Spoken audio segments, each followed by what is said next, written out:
ہمارے محلے میں ایک اندھی فقیرنی آتی تھی جو ہمیشہ گھر کے دروازے پر رک کر عجیب دعائیں دیتی تھی۔ مجھے اس پر ترس آتا تھا، اس لیے میں اسے کھانا اور کپڑے دے دیتی تھی۔ ایک دن میں بازار میں تھی تو میں نے دیکھا کہ وہی اندھی عورت ایک مہنگی گاڑی سے اتری ہے اور اس نے اپنی آنکھوں سے کالا چشمہ اتار کر ڈرائیور سے بات کی۔ میں چھپ کر اس کی باتیں سننے لگی۔ اس نے ڈرائیور کو ایک تصویر دی اور کچھ ایسا کہا کہ میری روح لرز گئی۔ میری زندگی میں سب کچھ اچانک ختم ہو گیا تھا جب میرے شوہر مجھے چھوڑ کر اس دنیا سے چلے گئے تھے۔ اب میری دنیا بس ایک ہی رشتے کے گرد گھومتی تھی، میرا بیٹا علی۔ بس یہی میرا واحد سہارا تھا جسے سلامت رکھنے کا خوف ہمیشہ میرے دل میں بسا رہتا تھا۔ میں نے علی کو تنہا پالا تھا، میری ساری محنت، ساری دعائیں بس اسی کے لیے تھیں۔ میرا گھر میرے لیے غربت کا قلعہ تھا جہاں علی کی مسکراہٹ ہی سب سے بڑا خزانہ تھی۔ پچھلے کچھ دنوں سے ایک اور فرد اس قلعے کا خاموش باسی بن گیا تھا، میرے ہمدرد دل کی وجہ سے جو بے سہاروں کے لیے ہمکتا تھا۔ وہ اندھی فقیرنی جو صرف میرے گھر کا ہی دروازہ پیٹتی تھی اور صدائیں لگاتی تھی کہ میں کھولے بنا رہ نہیں سکتی تھی۔ فقیرنی کی آواز ہمیشہ دھیمی مگر پر اسرار ہوتی تھی۔ وہ گلی میں داخل ہوتے ہی مخصوص انداز میں پکارتی تھی، کوئی ہے جو خدا کے نام پر اس اندھی کو 2 لقمے دے سکے۔ اس کی آواز میں گہری تھکن نہیں بلکہ ایک عجیب سی چھپی ہوئی طاقت اور سرد میری محسوس ہوتی تھی جو میری روح کو جھنجھوڑ ڈالتی۔ مجھے اس پر ترس آتا تھا مگر اس ترس میں ایک انجانہ تجسس بھی شامل تھا۔ آؤ اماں بیٹھو، میں فوراً سین کے کنارے پر بچھا ہوا موڑا کھینچ لاتی اور فقیرنی کو سہارا دے کر بٹھاتی۔ وہ ضعیف تھی مگر جب بھی میں اسے سہارا دیتی تو وہ میرا بازو اس طرح تھامتی جیسے وہ مجھے نہیں، میرے اندرونی حالات اور میری کمزوری کو محسوس کر رہی ہو۔ اس کا جھریوں بھرا چہرہ اور وہ سیاہ چشمے کے پیچھے چھپے وہ گہرے سوراخ جہاں کبھی آنکھیں رہی ہوں گی مجھے اندر تک ہلائے رکھتی تھی۔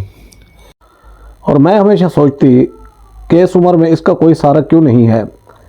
وہ مجھے اپنے جیسی لگتی جس کا کوئی نہ تھا۔ میں روز فقیرنی کے لیے خاص طور پر بچا کر رکھا ہوا کھانا لاتی تھی۔ وہ بڑے اہتمام سے کھاتی تھی، کبھی جلدی نہیں کرتی تھی، ہر نوالے کو چبا کر اس کا ذائقہ محسوس کرتی تھی جیسے وہ صرف کھانا نہیں کھا رہی بلکہ میرے گھر کی بو، اس کی خاموشی اور اس کی غربت کا تجزیہ کر رہی ہو۔ اس کا سر ہمیشہ جھکا ہوتا مگر اس کی گردن میں ایک ہلکی سی حرکت رہتی تھی جسے دیکھ کر مجھے لگتا کہ وہ اندھی نہیں بلکہ آنکھیں بند کر کے ہر تفصیل کا تعقب کر رہی ہے۔ کھانے کے دوران فقیرنی بولنا شروع کر دیتی، اس کی باتوں کا کوئی سر پیر نہیں ہوتا تھا۔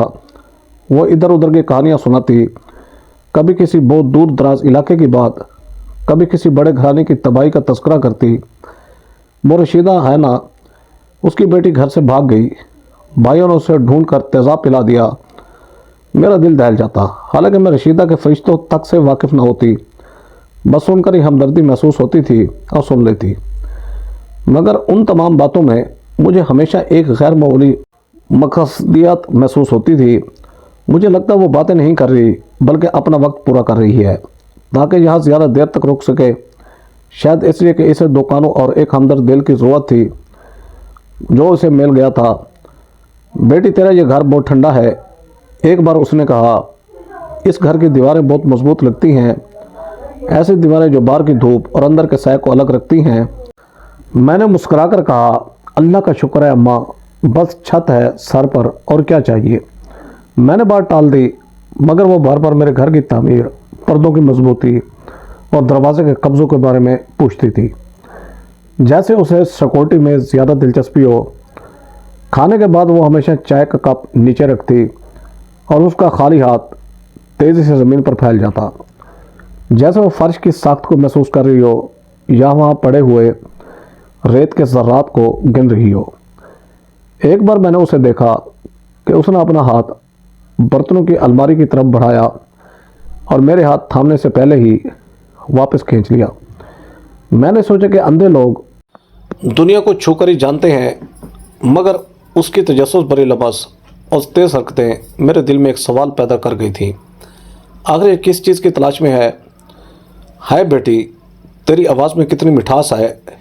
ایک بار اس نے میرا ہاتھ تھام لیا اس مٹھاس میں ایک عجیب سی ممتا کی خوشبو ہے، ایسی خوشبو جو ہزاروں پھولوں میں بھی نہیں ملتی۔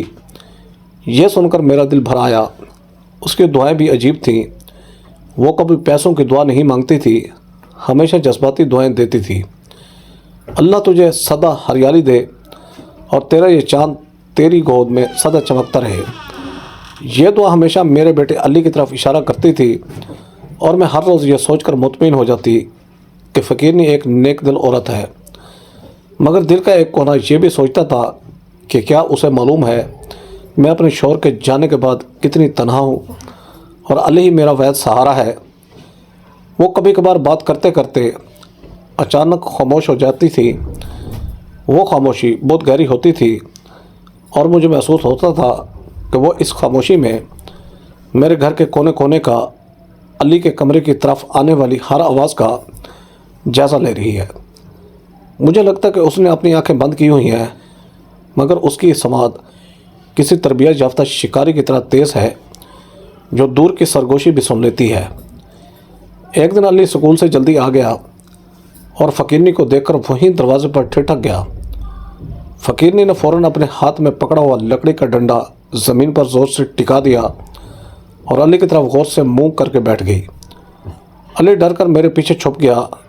کون ہے بیٹی؟ فقیرنی نے پوچھا۔ اس کی آواز میں ہلکا سا اضطراب تھا جو میں نے پہلی بار محسوس کیا۔ میرا بیٹا ہے اماں، سکول سے آیا ہے۔ میں نے پیار سے علی کو آگے کیا اور اس کا ہاتھ فقیرنی کے ہاتھ میں دیا۔ فقیرنی نے فوراً اپنا ہاتھ ہٹا لیا۔ اس نے کوئی دعا نہیں دی اور نہ ہی علی سے کوئی بات کی، بس میرا ہاتھ پکڑ لیا۔ میں نے اس لمحے فقیرنی کے چہرے پر ایک لمحے کے لیے گہرا پچھتاوا اور پھر اچانک سے ایک ٹھنڈی حساب کتاب والی مسکراہٹ دیکھی۔ ایک ایسی مسکراہٹ جو دکھ بھری نہیں تھی بلکہ کسی گہری سازش کی کامیابی کا اشارہ تھی۔ فقیرنی نے اس دن چائے کا کپ بھی جلدی ختم کر لیا۔ وہ روز کی طرح لمبی باتیں بھی نہیں کر رہی تھی۔ اس کے چہرے پر ایک عجیب سی بے چینی تھی، جیسے وہ اس جگہ سے جلد از جلد باہر نکل کر کسی کو رپورٹ دینا چاہتی ہو۔ اب چلتی ہوں بیٹی، اس نے کہا، اور میرے سہارا دینے سے پہلے ہی خود اٹھ کھڑی ہوئی۔ اس کا چلنے کا انداز آج روز کی طرح ڈگمگایا ہوا نہیں تھا، بلکہ اس کے قدموں میں ایک عجیب سی جلدی اور تیزی تھی، جیسے اسے اپنا راستہ رٹا ہوا ہو اور وہ کسی کے سہارے کے بغیر گلی کے کونے تک پہنچ سکتی ہے۔ میں نے تعجب سے اسے جاتے دیکھا اور میرے دل میں پہلی بار شک ہوا۔ میں نے فوراً دروازہ بند کیا اور اپنے بیٹے کو گلے لگا لیا۔ میرا دل خوف سے کانپ رہا تھا۔ میرا شک گہرا ہوتا جا رہا تھا کہ یہ عورت اندھی نہیں ہے، یا شاید یہ اتنی معصوم نہیں ہے جتنی نظر آتی ہے، مگر شاید یہ میرا وہم ہے۔ بھلا اس بے ضرر وجود نے مجھے کیا نقصان دینا تھا؟ اگلے دن میں مخصوص وقت میں دروازے کے پاس گئی۔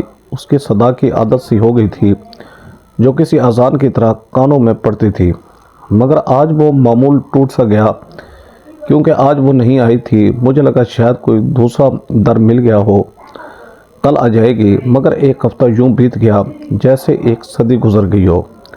فقیرنی کا وہ پوشیدہ سا وجود جو میری دہلیز کے اس پار ایک خاموش پہرے دار کی طرح بیٹھا رہتا تھا، اب وہاں نہیں تھا۔ اس کی غیر موجودگی نے میرے گھر کے دروازے کو ویران کر دیا تھا۔ میں ہر روز صبح اٹھتے ہی سب سے پہلے اس جگہ کو دیکھتی جہاں وہ اپنی گٹھڑی سنبھالے سر جھکائے بیٹھی ہوتی تھی، مگر وہاں اب صرف دھول تھی اور خزاں کے سوکھے پتے اڑ رہے تھے۔ میرے دل میں وسوسوں کے ناگ پھن پھیلائے بیٹھے تھے کہ نہ جانے وہ بیچاری کہاں گئی ہوگی۔